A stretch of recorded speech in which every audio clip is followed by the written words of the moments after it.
Okay, then let's keep talking about computer architecture. And today is the last lecture of the semester, so we're going to finalize the discussion with the virtual addressing.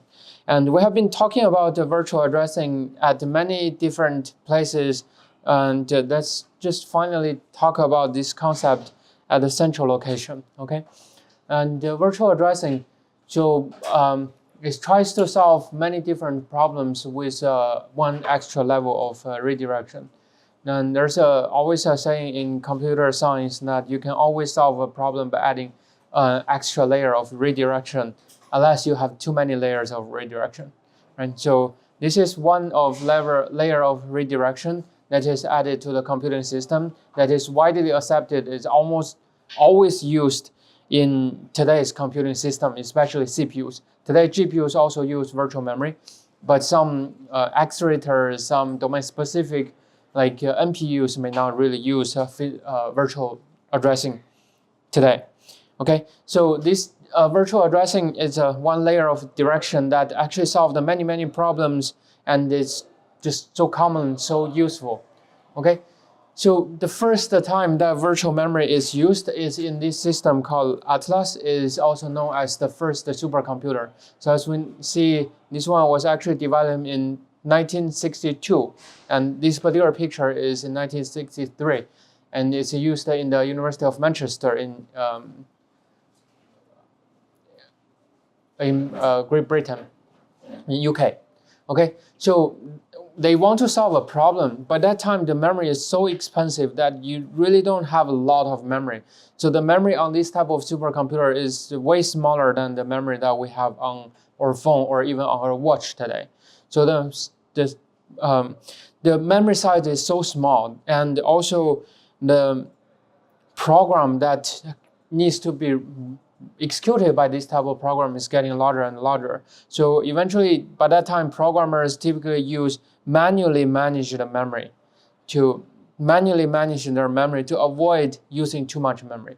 So they explicitly say, place this part of memory here, place that part of memory there, store the memory to the hard drive and bring it back, something like this. Okay, but that time is not even hard drive, it's something like drums or some magnetic drums or whatever that is super slow, that but at least it can store some data there. So the whole we want to have the whole program that fits in the memory, but our memory is not that large, but we don't want the programmer to manually control this. So then they say, oh, we want to store part of the memory into the disk. Okay, now how we can store the memory into the disk? Then today you may know this is done by virtual memory and by swapping. So that by that time, this is the first introduced in the Atlas machine, and today is almost widely used in all the machines. So let's talk about virtual addressing. When we talk about virtual addressing, there's always a corresponding concept that is called physical addressing. Physical addressing is the address that is actually being used in the hardware, in a DRAM, in the memory system. Now, virtual addressing is the address that is only visible, or is always visible by the program. So the program can only see virtual address. A user space program can never know anything about the physical address. So you don't know where you're actually accessing. You just know a relative location. Okay, so it's visible by the program, and it's the address that's used by the hardware is the physical address. So we want to decouple this physical address and the virtual address. That's why we have this type of system of virtual addressing and physical address. So what type of problem that is solved? It solves memory isolation problem. I don't know who in early days, like when I play computer games on Windows 98, we use those things called game modifiers. Have you ever used this type of thing? So something like I produce a very high level unit. I produce 2 of them. Then there's another software can scan for the memory to just search for number 2. So I scan, find many destinations to get me number 2. Then I will go back to the game. Then I change this. I split these 2 units, or I intentionally kill one unit. So my element becomes 1. Now I scan the whole thing again. So it's a search within the element that we have already searched for number 2. Now I search for number 1. And typically there's only 1 or 2 of them turning into just being selected. So I know, okay, that piece of memory, that address is for the number of unit. Now I can use the modifier to change it to 999. Now I have a lot of unit. I'm super powerful by time. So that time is because our system or computer or operating system do not really have a careful, like a very well managed memory, so that one program can modify the memory of another program. Okay, so after Windows XP, I cannot find it. Windows 7, then basically I have no way, I don't see such things. So it's basically forbidden by the operating system. So memory isolation by that time is a convenient feature, but also at the same time it's a very dangerous feature. Just think if you accidentally run some program that you cannot trust, or you don't know what software, what code is being embedded in there, then you are also running a Chrome browser typing your password. It's very likely for the other program to get your password, right? So by using virtual memory, then the virtual memory in process 1 and the virtual memory in process 2, although they're pointing to the same address and they're pointing to totally different memory spaces, and they have no way to directly communicate by reading and accessing memory, right? So if this part of memory is assigned to this program, it's always for this program. And even today, your Chrome browser, each tab works in their own processes so that they avoid tabs to communicate with each other. Then it's a uniform address management for all programs, right? So we want our program to have something like memory starts from 0, and from this range to this range is for stack, that range is for heap. Then we can easily achieve that without worrying, say, what other programs is being co-run in your system. And also memory access authorization, that is, say, if I want to access some piece of data, can I write it into it? Can I read it into it? For example, like later on when we talk about page table is a dedicated part of memory. If your program wants to do something, write into the page table part, or if you want to write into the program part, right? The program part is read-only. If you try to write into that part, it's usually a sign of this program is hacked and it's trying to do something it shouldn't be doing, right? So in this case, if we can authorize, so this action is allowed on this part of memory, then we can prevent a lot of bad things from happening.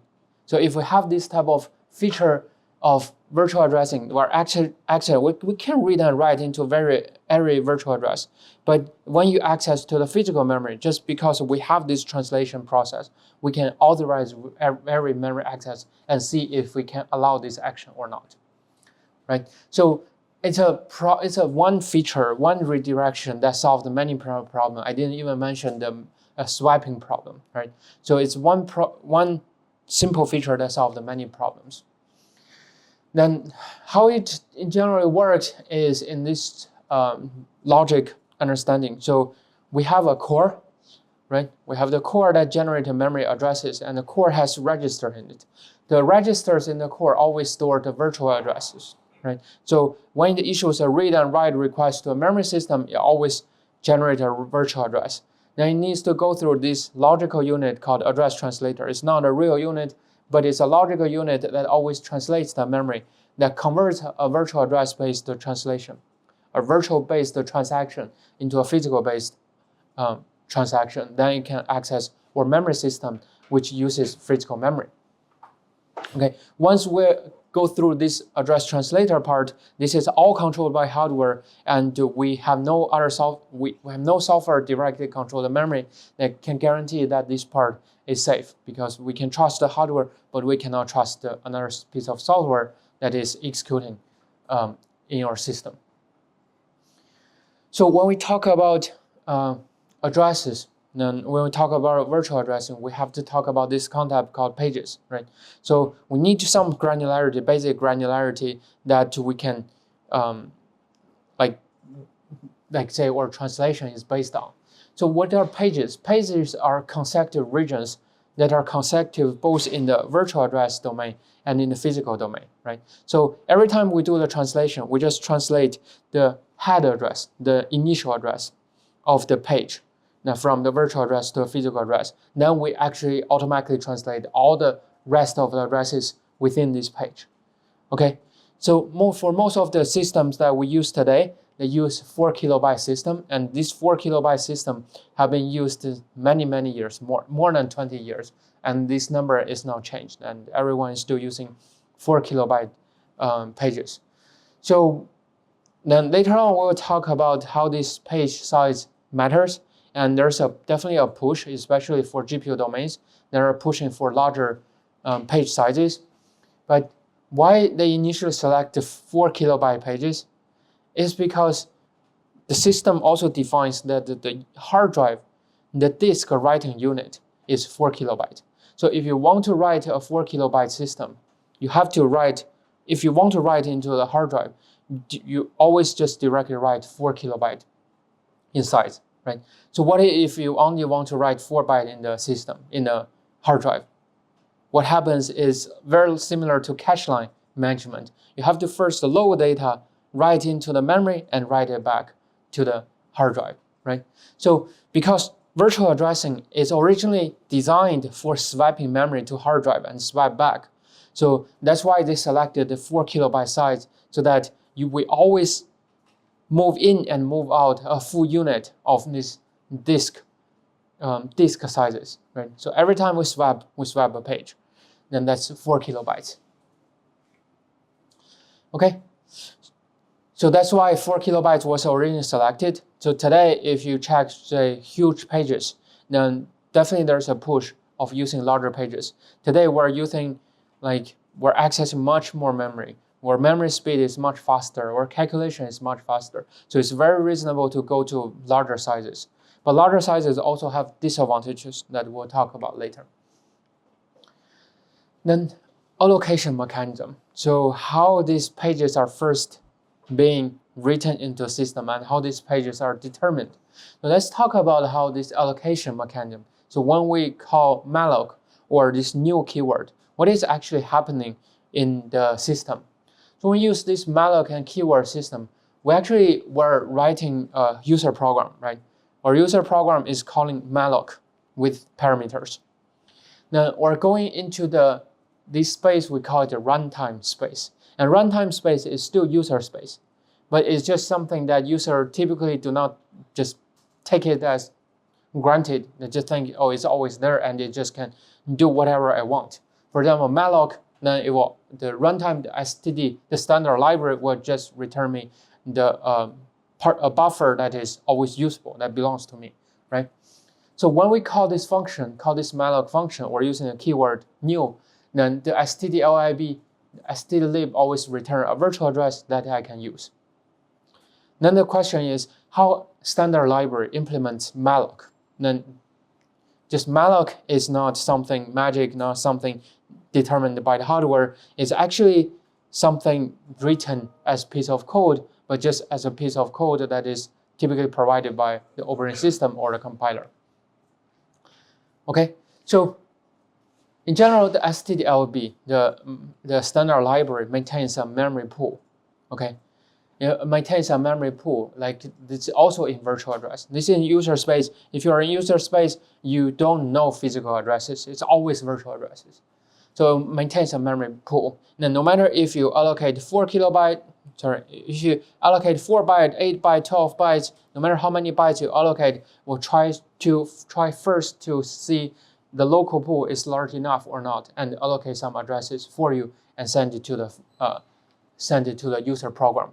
In this case, we don't need new pages because these pages are already allocated and are already in the pool of a standard library. Now, what if the standard library is actually running out of memory, or when you want to allocate a huge part of data that spans across multiple pages? In this case, the standard library use a system call. The system call in Linux domain is called memory map or mmap. Then a system call is a specialized call that is calling into the operating system. It's a service provided by the operating system.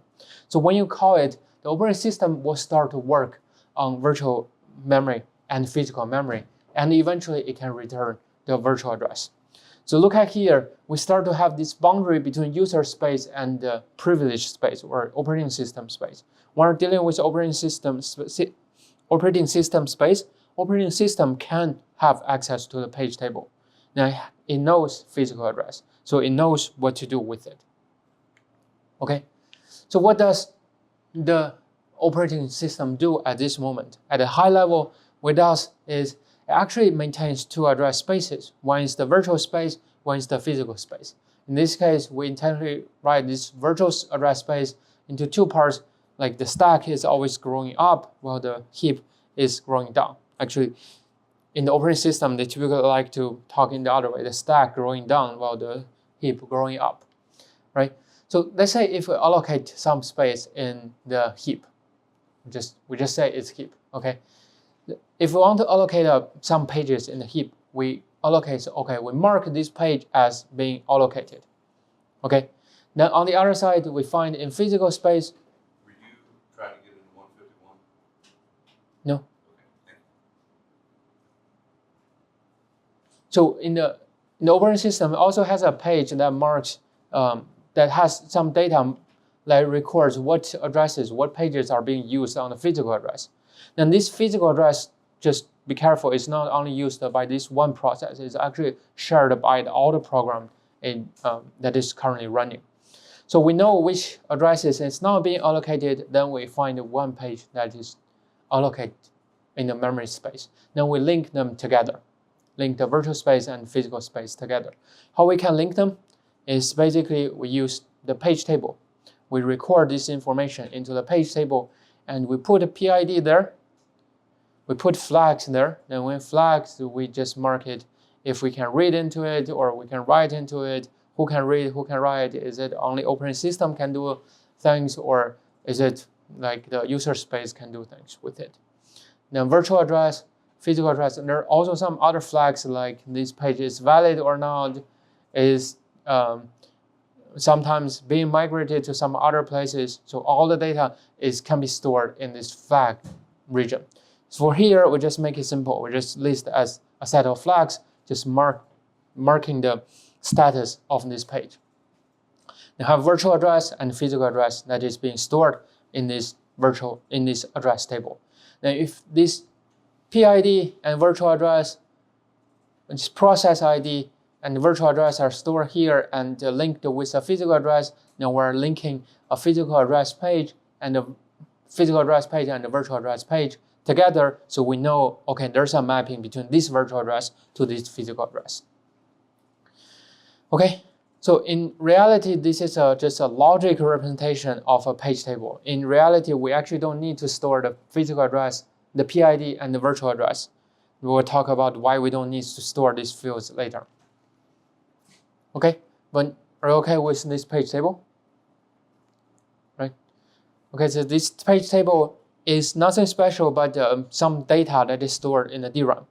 But only your operating system can access this part of memory.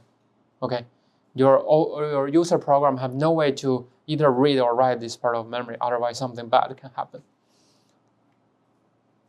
Then, so what is actually being stored here? So we actually don't need a virtual address, the full address that is being stored here. Remember in cache, when we talk about cache, the cache line is 64 bytes size, right? So the last 6 bits are actually offset within that cache line, right? Within this cache line. So since we don't care about things within that cache line, we don't really need to store that part of data that can save some bits. In this case, we also can save some bit. So just consider where physical address or virtual address are, although it's 64-bit long, but for most of time, we don't really need super large address spaces. So for most of time, 48-bit is good enough. So this number really depends on the hardware and the operating system, okay? Especially on the chips that we're using. So the chips can decide what are actually the number of bits that we're using. Then this number of bits can matter a lot because it decides the number of wires that we need to pass this data from one component to another component. Now here, if we're using 48-bit, Now, what's the actual bit that we need to store is 36 bit. 4 kilobyte, 4 KB is 4K is 2 to the power of 12, right? So for 12 bit, the last 12 bit are offset within this page. We don't care about those bits, then we don't really need to store there.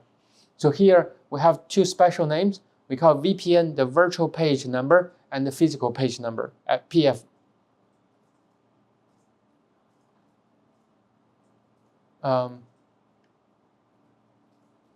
It's physical frame number, okay, PFN.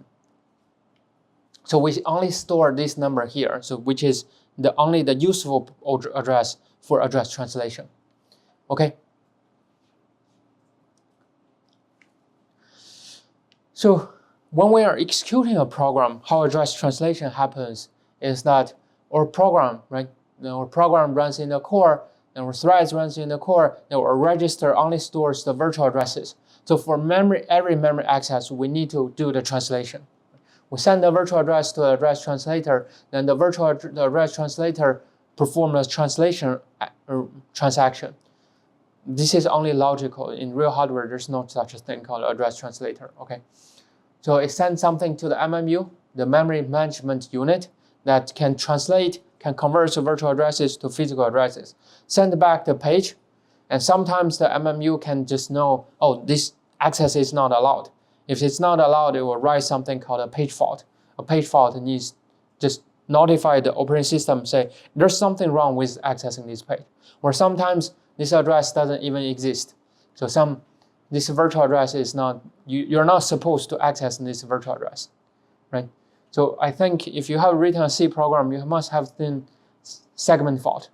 Okay? So segment fault is one of the most common scenario of page fault. Now you're accessing a segment that you're not supposed to access. Now very, very likely you're trying to access null pointer. Null pointer has address 0, and the address 0 is some segment that is preserved that a user program should never access. And actually, any program should never access that part of memory. Okay, so then for most of the case, we assume it's running correctly. Then we'll go back and give a physical address to the address translator. Address translator converts this original transaction into the physical address, and well, it's accessing the memory. Okay, a mistake here. It's accessing memory. Then, so when we talk about these things, address translation, we also have to clear our concept about what is thread and what is process. Now, thread is a sequence of program, a sequence of instructions that are being executed in your cores. So if we don't talk about hyper-threading, one core runs one thread. Then it's also a set of registers. It's a set of actual registers that are storing data. So register 0 and in one thread and register 0 in another thread stores different data, but they have the same name. Okay, that's thread. Then one program can have multiple threads. In most of the case, we talk about one program as one process. And although actually if you consider a hierarchy, one program can have multiple processes. But what is a process? A process is a virtual memory space. So a process can have multiple threads, right? So address 40 in one thread and address 40 in one thread. As long as they are using the same process, they have same PID, process ID. They're actually, these 40 are pointing to the same address, same physical address. So that's why if you write a multi-thread program, you can easily write from one thread and read from the other thread, no problem, because they're actually pointing to the same location. But you cannot easily achieve the goal of, say, if you have two processes and address 40 in process 1 and address 40 in process 2 are pointing to different locations. So it's not easy for two processes to share data. Okay, it's very difficult for two processes to share data unless you use some advanced technologies. So in Linux programming or in C programming, this is a specific term called inter-process communication. So the most common style of inter-process communication is to use a socket. Okay, as long as if you're communicating with a program running on another system. Okay, then although there are some other techniques, say you can actually, in theory, you can map two virtual addresses into one physical address. It is possible, but it's not a very common use case. Now, what is context? When I say context here, is in terms of context switching. Okay, so context is more like thread in the typical CPU context. Okay, when we talk about CPU, when we talk about context switching, a context switching means we're swapping from one thread to another thread. But when we talk about context in CPU, it means the register state that is being stored within this CPU core. Now, if we're swapping out of a thread and swapping in a thread, we're switching the context that is being executed within the core. So that is a context switching. Okay, so for most of the time, context switching is referring to swapping from one thread to another thread. Then does it matter if it's swapping from one same process thread or different process thread? We'll see. The performance implication can be very different. Okay. Then since we're talking about MMU here, the MMU is where the address translation happens. Let's talk about how MMU works. And what is MMU? The MMU is basically the part that is working the page table. So give it a virtual address and a PID, it will give you a physical address. Okay? So let's consider if our page table is implemented in this way, right? The logical way. What do we need to do is basically, if given a PID and a VPN, we need to run this type of program, right? We just run a for loop and access each page and check the PID and check the VPN. If we find it, we return it. Otherwise, it's a page fault. Okay? So any problem with this design?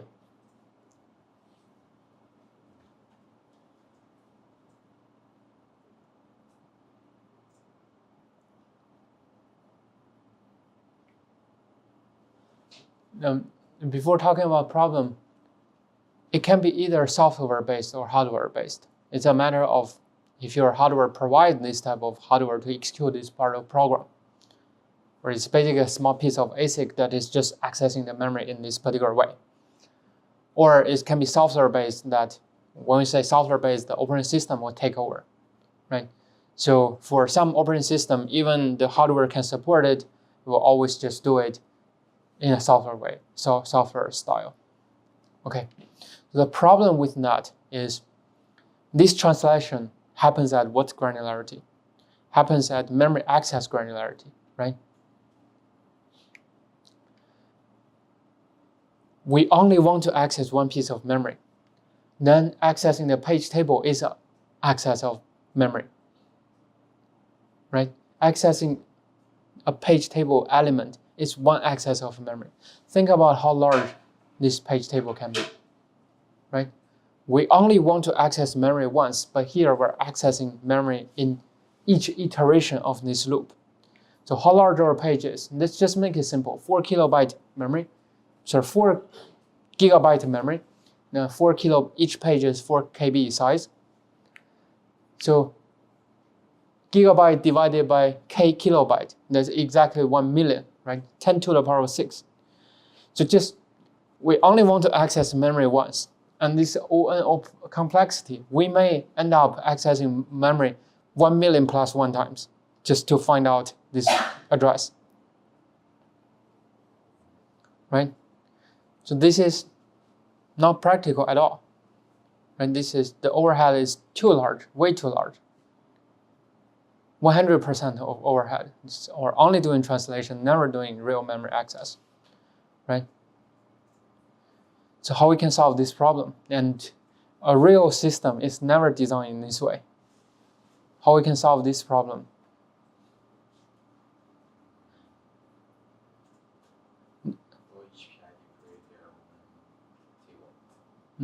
each PID has their own table, right?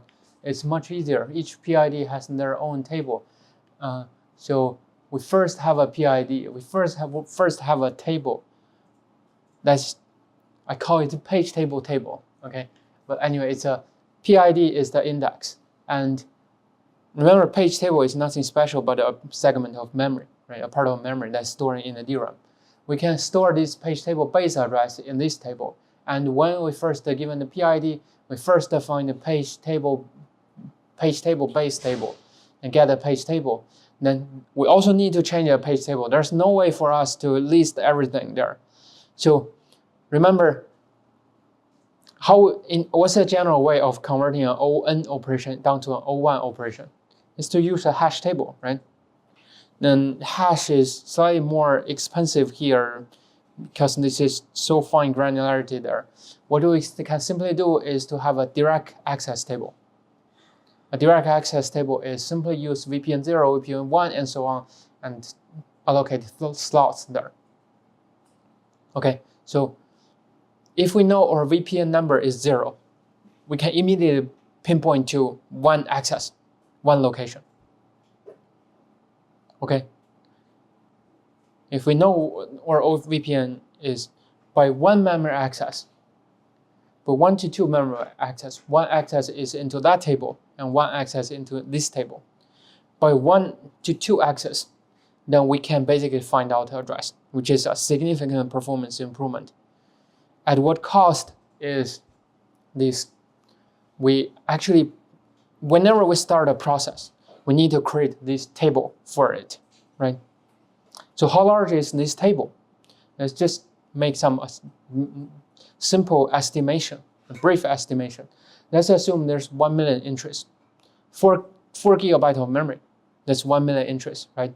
So 2 to the power 32, that's when the address space is 32-bit. That's the maximum number of entries now we actually need, right? Then consider 4 bytes per entry. That's 4 megabytes. So 4 megabytes for 4 megabytes overhead for a 4 gigabyte memory system is okay. It's not a big problem. So 1 over 1,000 overhead, right? So 0.1% overhead, which is acceptable. But just be careful, it's per PID. So when you create another PID, you create another process, then you know you need to recreate this table. So if you're using a computer, check how many processes that's currently running. Very, very likely more than 100, right? So that's actually can be some address space allocation. But this problem is getting much, much worse when we're going towards a 64-bit address space. Now we're doing 64-bit address, now we'll have this many number of entries. Remember, this entry is determined by the VPN, by the virtual address space. So 64-bit address, although the physical size didn't change much, but our virtual size actually increased a lot, right? In that case, we may have this number of entries because previously we talked about 36 entries that are being stored there, right? 8 bytes per entry, we need this number of page table per PID, which is not practical, right? So we cannot use this solution. Now what's the solution down there? And one way is definitely hashing. And hashing is complex. We don't want these low-level things to be that complex. We design a multi-level page table. We already have a multi-level page table. By the way, here, why I say 1 to 2 access? Why is not always 2 access? Because for most of the time, we don't really need to bring the PID. Because our core will execute one program for some time, right? So we'll process many memory access before this context is being swapped out.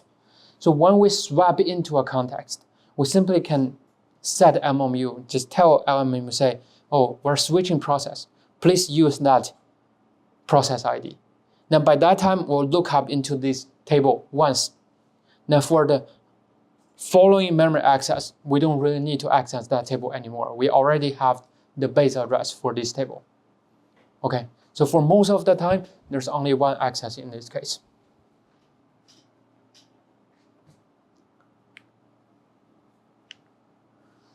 Okay, so that's also a cost of like inter-process context switching versus intra-process context switching. When we're switching a thread within one process, we don't need to tell MMU to say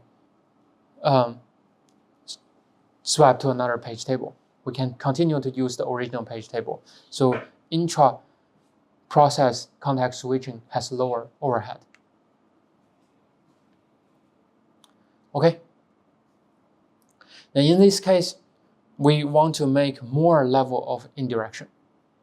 What's more level of indirection is we have a base address. We have another table. This table is indexed by some bits within the VPN, higher bits. Okay, so if we use these a few bits to directly access this element, to access this part, then we know, okay, then it's actually pointing to this page table. Then within this page table, we're using the lower 22-bit to directly access the elements there. Okay. So the advantage is that if we're using the whole address space, it will have the exact same large memory address table.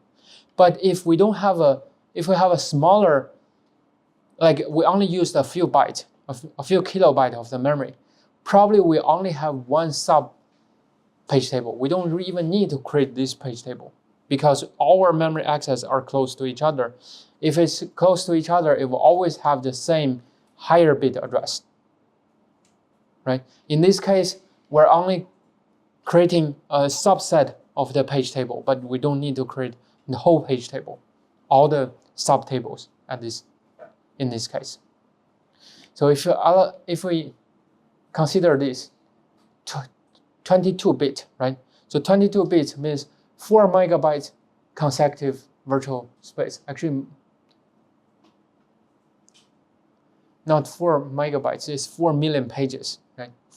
4 million pages in consecutive virtual spaces. Now we need 32 megabytes storage for each subtable, which is much smaller than 512 gigabytes previous sim. So if our program only uses a small part of memory, likely we can handle everything with one subtable with 32 megabyte storage, which is only a fraction of the 512 gigabyte that we have introduced before. And we also need this level here. It's only 2 to the power of 13 entries, which is very small and only takes a few kilobytes in size. Okay? And in reality, we're still not happy with two-level design. We still think this 32 megabytes of storage is too much.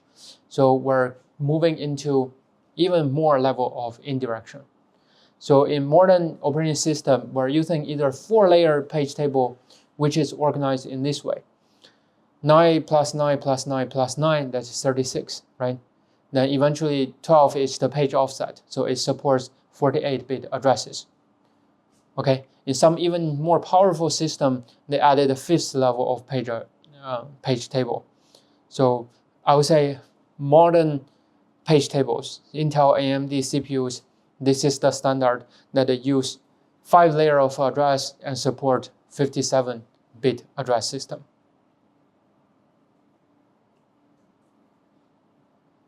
Okay.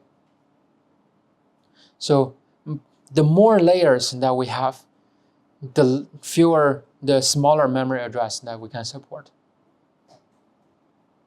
Okay. And if we use smaller address ranges for storing these addresses, it's not only storage overhead, it's also about cache locality.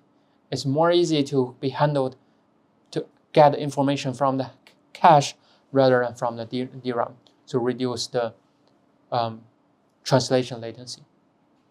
Okay, so 5 layers of cache. We first identify the PID. The PID will point to this address. Now within the address, we take 9-bit out. Now we can directly use that 9-bit to find an element, right? Find the element. Then we find this address. This is a base address of this table. Then use the next 9-bit to directly find, okay, this is the element we're looking for. And it's actually pointing to the base address of this table. and use the next 9 bit to find this location, then again and again, eventually 9 bit to next layer, then eventually the last 9 bit is the page table that we're looking for. So eventually, remember I say virtual address and the PID are actually, we do not really need to store in the, we do not need to store PID and the virtual address in the page table. They are indexed. We use it to locate the entry within the page table. Okay, even in this one, we don't really need to store PID. We can just make it a direct associative storage. Okay, so let's say we have 5 memory access per translation. Okay, we do not consider this one as a memory access. So 1 access, 2 access, 3, 4, and eventually 5. Okay, we need 5 memory access per translation. Then it's good or bad, then it's not ideal, but it's way better than millions of memory access. So think about this. For 1 memory access, the worst case, we may need 5 memory access just to do the translation, right? It's still lots of overhead, 80 something % overhead, right? Now we need to still reduce this overhead. And this overhead, if they're all handled by DRAM, is 250 to about 300 cycles latency. It's a brief estimation. It can differ a lot from the DRAM technology that we use. For example, in GPU uses GPU use GDDR or use HBM. And what's the difference between GDDR and HBM? GDDR is used for gaming or graphics. It's designed more for lower latency, so more responsive. For HBM, we don't care about latency that much. We care about throughput. We care about how much data can pump into the memory. So like AI chips, H100, B100, those machines use HBM. HBM has much longer latency and much larger throughput. In that case, the latency for GPU translation can be much higher than this number. Okay. Then anyway, let's talk about how we can reduce the latency of these cases. And the method is we use 2 different type of caches. One is called MMU cache, and the other type is called TLB. 2 different caches and what's their use cases. And in this case, we want to reduce the latency of page table walks. Okay, so look at MMU. Then MMU in this particular situation is just very similar to a core, right? And if it's handled by software, then it's executed in the core. So it needs to access the memory to get the address table. So it issues read requests to the DRAM and gets the data. Then there's locality. Right? There's temporal locality. That means if we access data on one page, we're very likely to access data again and again on this page. That's temporal locality. And spatial locality, yes, we access one part of the memory, then we are very likely to access adjacent part of memory. And especially if you consider for cache line is 64 byte, right? So for some data structure that we're processing, it's very likely that we're going to the just adjacent access is going to another cache line because it's not large. But for kilobyte level data, it's very likely that we need to spend some time within one page, process it, then eventually move to another page, right? So the locality of addresses are actually much better on pages are much better than cache lines. Okay, so if we have the locality and we are accessing memory, we want to reduce the latency, we can actually add caches here, right? The MMU cache stores part of the page tables. Okay, it stores part of the page tables and is implemented in a rather regular way. It's just a weight associative cache. And the cache line size can be still a 64 byte, 32 byte, or 128 byte. Okay, it's just a regular weight associative cache that's being inserted here, but everything that is stored there is in the segment of the page table. Okay, and even more, what we can do here is we can actually plug into the whole system. If you consider MMU is a software concept, in this case, we can just plug into the L1, L2, L3 caches. And just on top of L1, regular L1, L2, L3 caches, we plug in a small MMU cache. Now we add an extra layer of cache here, is just because we don't want data access to evicted page data there.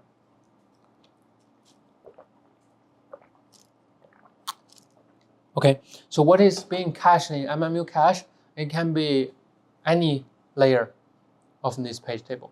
Okay, it's just we can use LRU, least recent use, the replacement policy in the MMU cache. And sometimes we also see cases that L1 caches and MMU caches are alongside each other. So the core connects to the memory side, they connect to the, on one side connect to the MMU cache, the page cache, on the other side connect to the L1 cache with static for data. Then they're merged back at the L2 cache level. Okay, those are also common designs. So then we want to slightly analyze the latency of this element. Okay, so best cases, we have 5 L0 or MMU cache hits. Then can reduce this latency down to even smaller than 50 cycles. Okay, a really small level value. And typical cases is hit somewhere, sometimes hit here, sometimes hit L1, sometimes L2, sometimes L3, but most of them hit at the rather higher level. The typical case is 60 to 70 cycles, right? Now hits in LLC, all hits in the last level cache is this number. Now if it's all in DRAM access, it can be several hundred of cycles. Okay. So are we doing better? Are we doing better here from 300 cycles down to 50 cycles, right? Reduce the overhead by 6 times, right? However, think about one memory access. If this memory access is L1 cache hit, L1 cache hit take how many cycles? Probably less than 10 cycles, right? For L1 hit, if we do L1 hit, it's 10 cycle thing, or sometimes even less than 10 cycle thing. The best case is 50 cycles.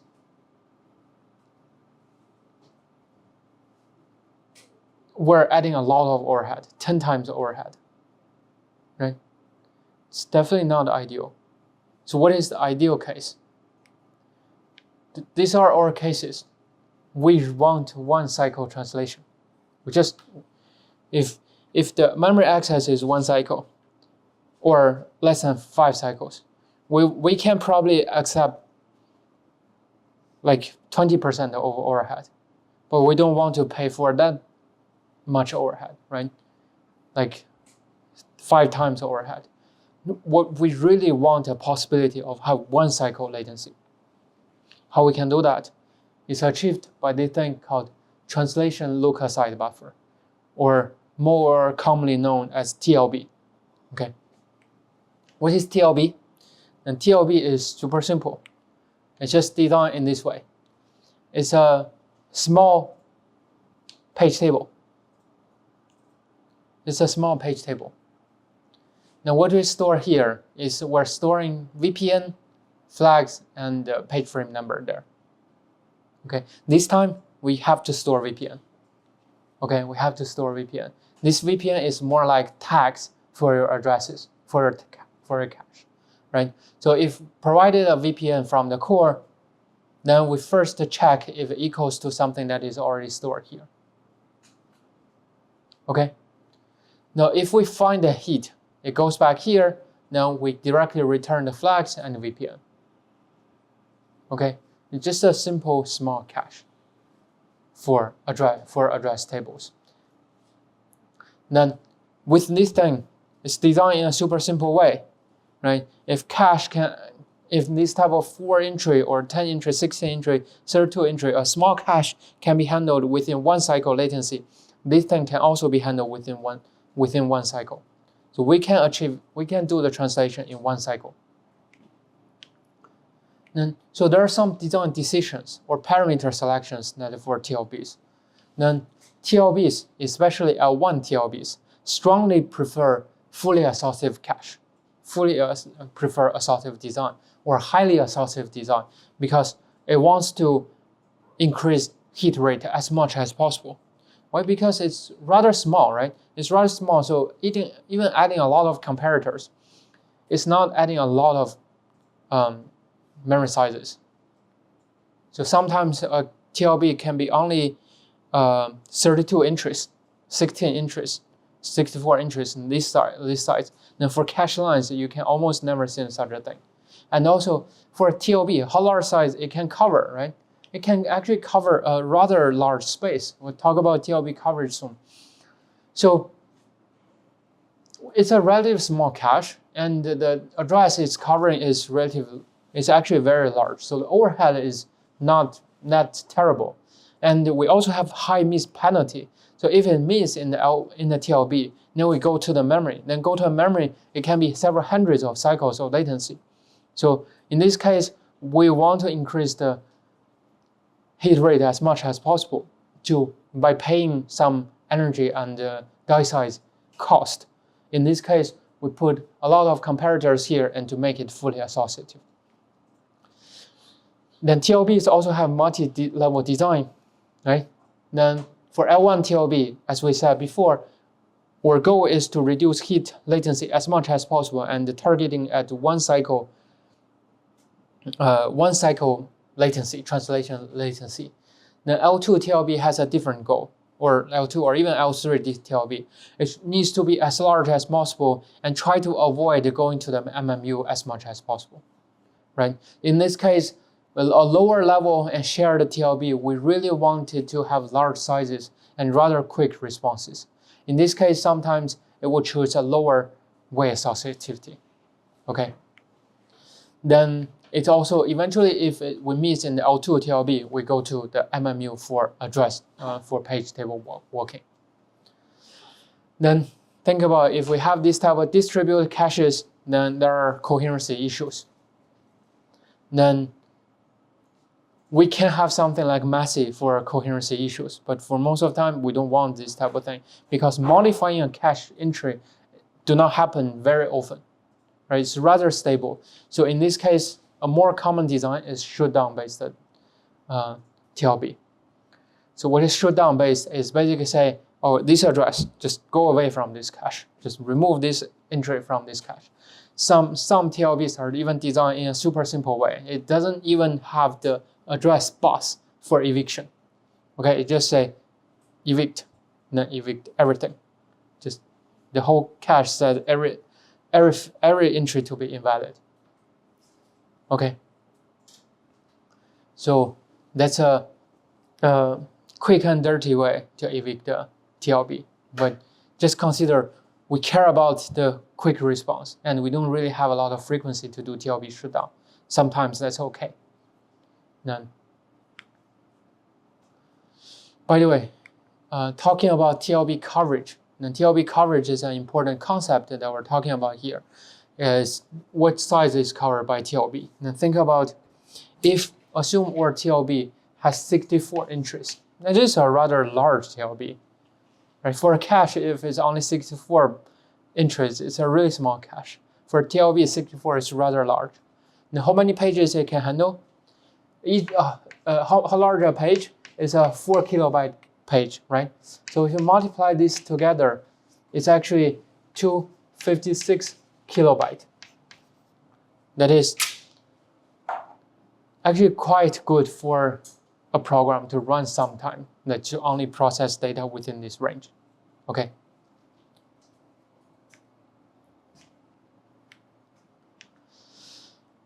And I want to add one point here.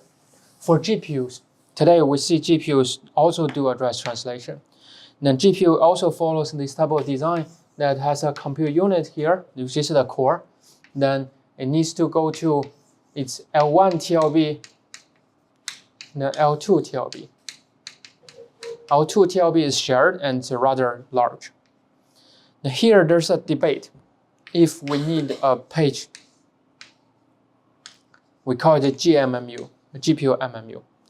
Now for most of the time, if you consider this GPU only needs to access the data that is on this GPU, yes, this GMMU is very useful, that it can handle all the address translation within this GPU, right? But sometimes, if you consider NVIDIA has this technology called GPU peer-to-peer direct, P2P direct, that it allows to access the data that is on another GPU. In this case, we may have GMMU miss. Although it's a page table worker, it can have miss. Now what happens is it eventually needs to go through this PCIe network. Now move to the CPU side. Within CPU, there's a unit called IOMMU, Input-Output Memory Management Unit, IOMMU. IOMMU is responsible for managing the pages that is on the peripheral devices. Okay, so this thing will eventually provide the address translation and go back through this whole process. In this case, this is very slow. And this, also in this case, do we cache remote data here or not? It's something that is, we actually don't know how real GPU handles these type of things. And there are pros and cons for these type of things. Pros is it can reduce something super expensive.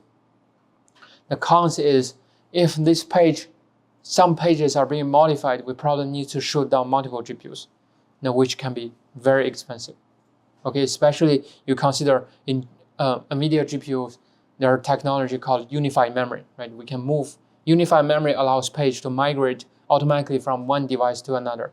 So unified memory is something quite complex and can create a lot of complexity in this system. Okay, then let's talk about cache design. Just revisit cache design. So by the way, what is the difference between a TLB and the MMU cache?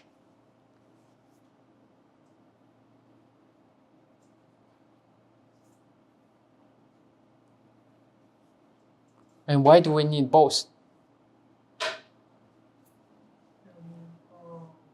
TLB stores the complete address translation result, but cache only store the intermediate levels of the Yeah, that's the most important distance. So TLB stores whole address translation, and TLB, if it's a hit, it can just complete the address translation without even going to the MMU, right?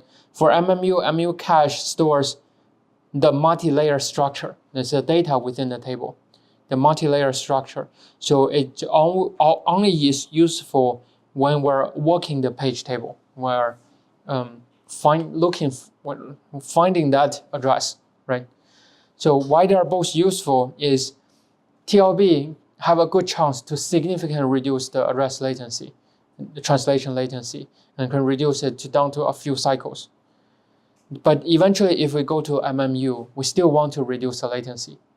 In a bad case, in that case, MMU cache can significantly reduce the working latency. Okay.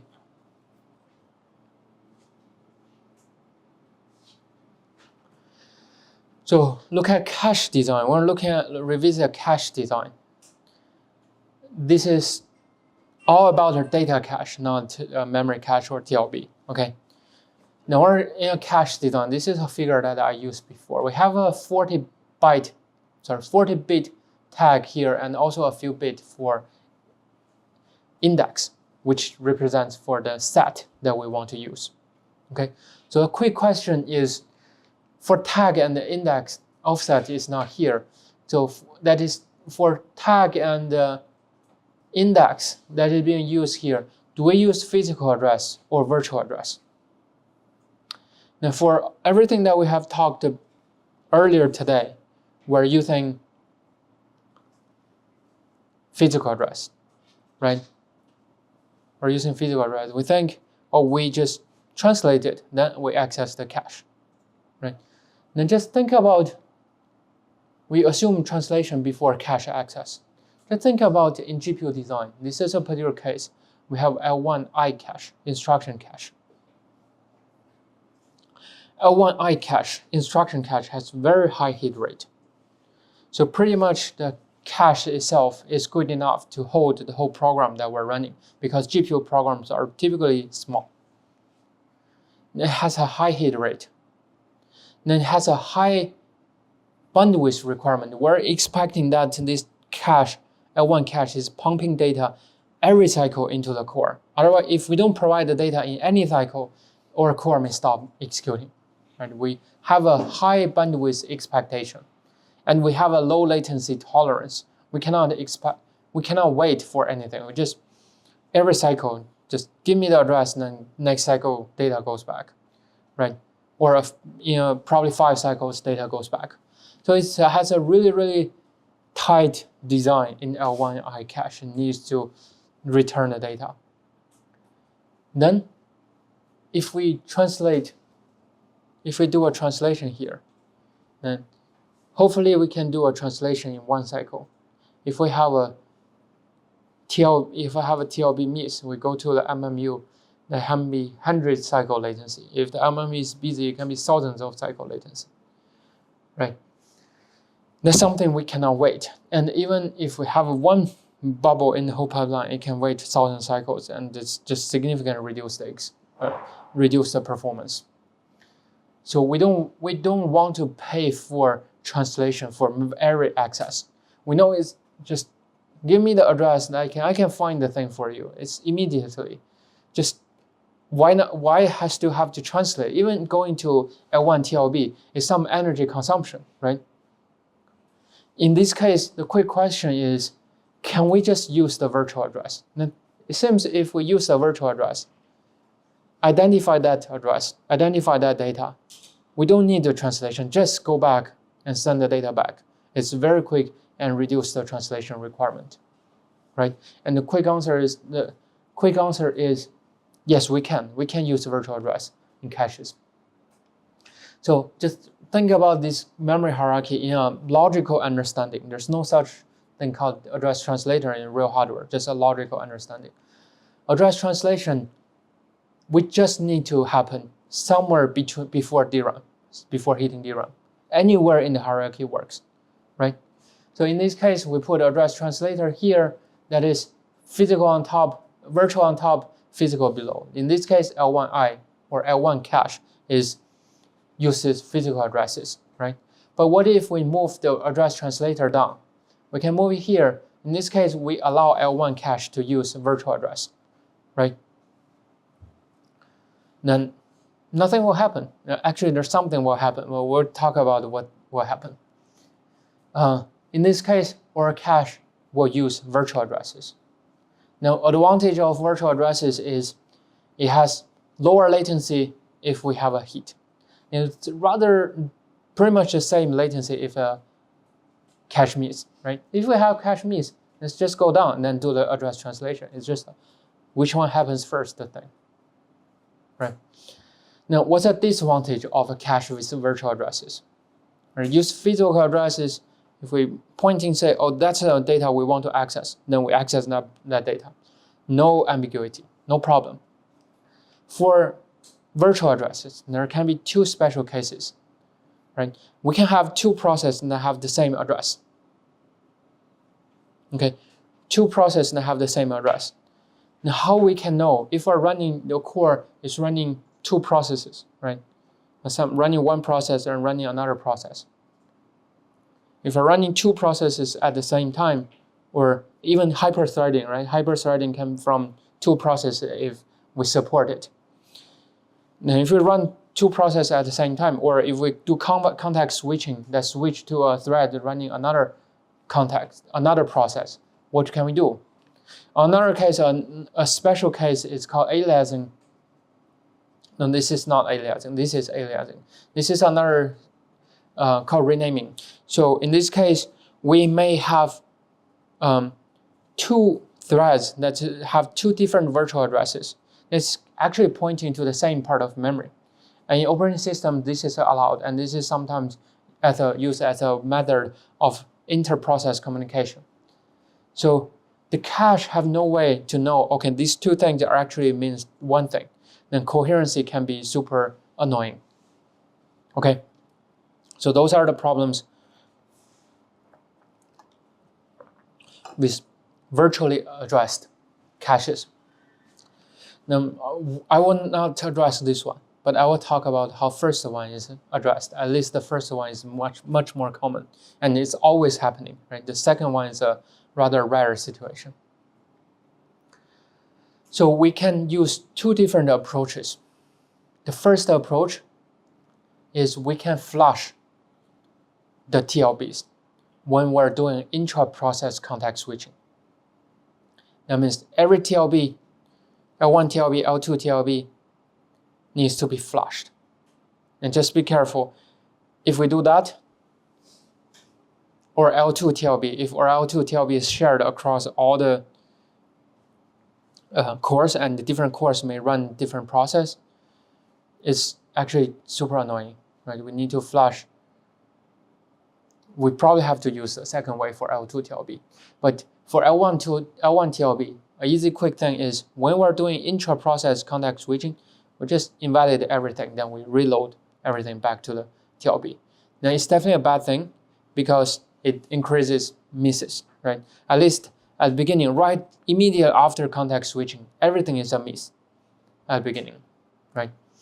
So flush at a cache switch is easy implementation, but at a cost of more misses. On the other side, we can include a PID as part of the tag. So previously we're comparing address itself, right? But this time we need to compare PID with the virtual address.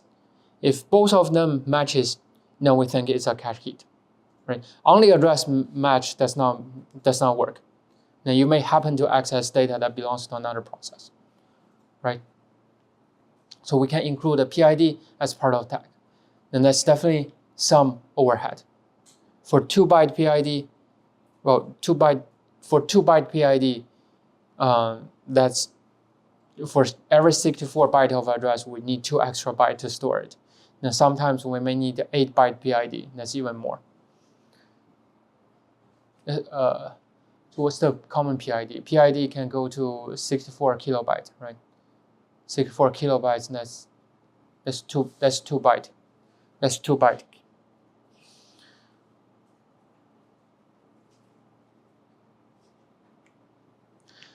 Okay, so is there another way that we can combine these things?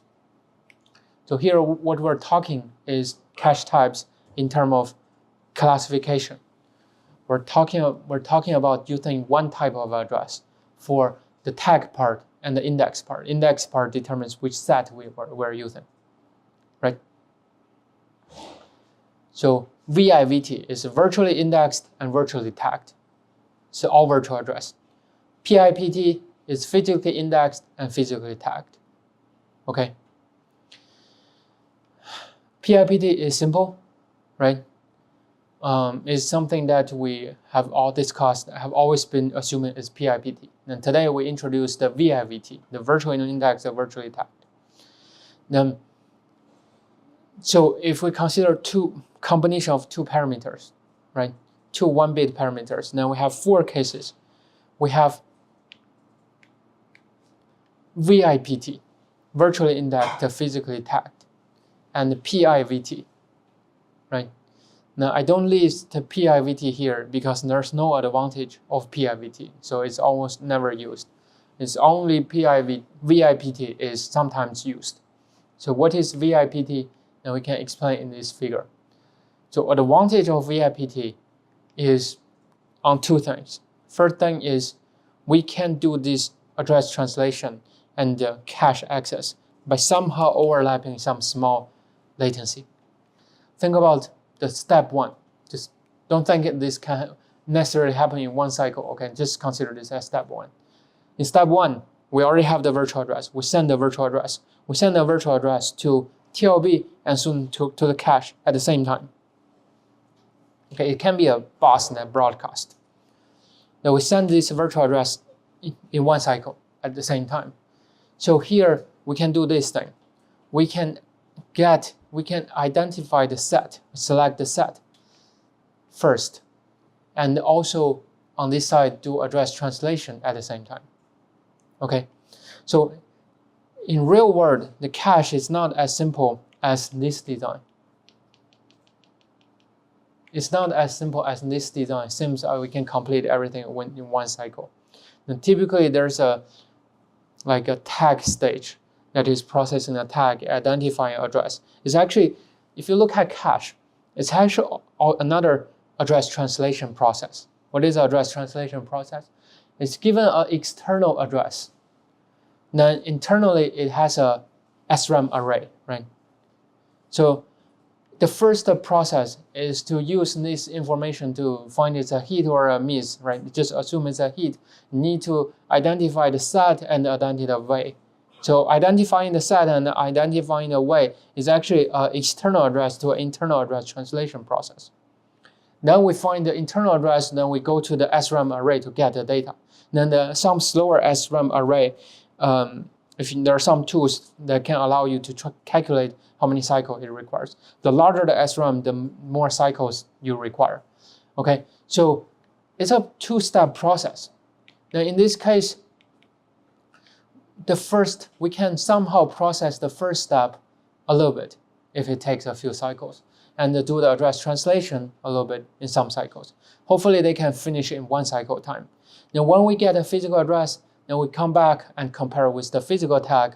Then in this case, we know it's a cache hit or a cache miss, then move on. In this case, we're parallelizing executing the cache part and the address translation part. So it can reduce the latency by a small amount. Okay. On the other side, if we're storing physical address here, then it's much easier to manage coherency and avoid the problem that we say about aliasing or renaming as we talked before. Okay, so this is the advantage of VIPT caches. So in general, today we generally see a trend, especially in GPUs. They're more moving from this side to this side. Okay, I cannot say it's either VIVT or VIPT, but for L1 cache in GPUs, because of the latency requirement, we're more and more moving towards using virtual addresses. Okay, and it's in GPUs, context switching. We say context switching is basically almost within a process. So the aliasing problem is not a big problem, and we don't really need so advanced the feature of renaming or mapping two virtual addresses into one physical address. I almost cannot think any use case for that. I don't even know it's supported or not. So without this complex situation, GPU L1 caches are actually super suitable for these two caches, these two type of caches. Okay, and that's the last slide I have. So we're just going through the whole memory system, then the address translation system, then see how address translation is done, then why it's used, and all this thing is to reduce the latency to allow us to do this virtual address. Okay, then since today most of systems are using virtual addressing, it seems this overhead problem has been pretty much solved. Okay, but sometimes we still work on papers that address translation problems.